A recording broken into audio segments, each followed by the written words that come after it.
that. Yeah, I found it, but what's great about it is I found it, but I can still tap into it. Yeah.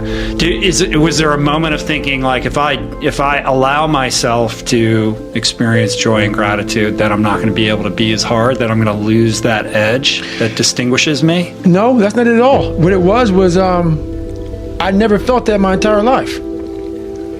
You're almost taught that shit.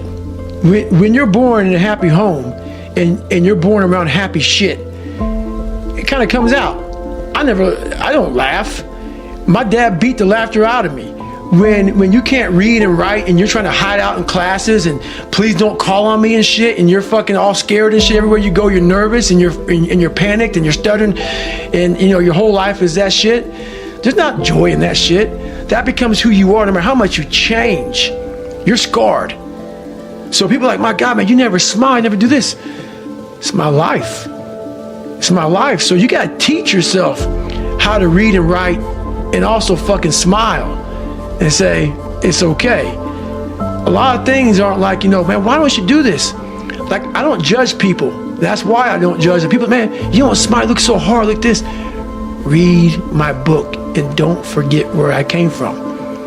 It's who you are. You have to undo that shit. And no one came down and trained me on how to be happy, how to find peace, how to do this and that. That's why I'm so glad I found it through suffering. The greater the suffer, the greater the peace I found.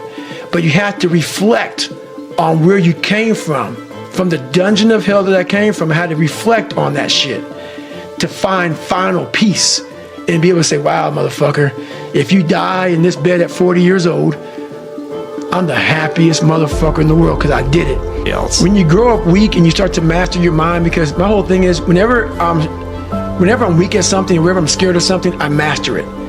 I was a weak-minded person, so I mastered my mind. And in mastering my mind, I mastered the human mind.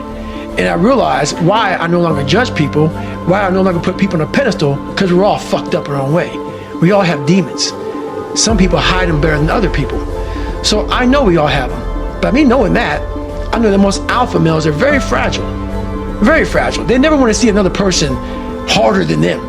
Especially in that kind of realm. The ego attachment. The ego, very strong. Ego will fuck you up every time. Ego is serious. So if I can hurt your ego, I got you. So by me having such a fragile ego growing up, all this was my advantage. I was doing a live autopsy on how fucked up I was. I was like, hey, this fucks me up. I bet it fucks other people up too. So I started using all these different tools and tactics to get in instructors' heads. And the taking souls, that's where it happened, man. We're Wednesday, freezing fucking cold. Everybody's jackhammering. Everybody wants to, everybody's just wanting to get through it now.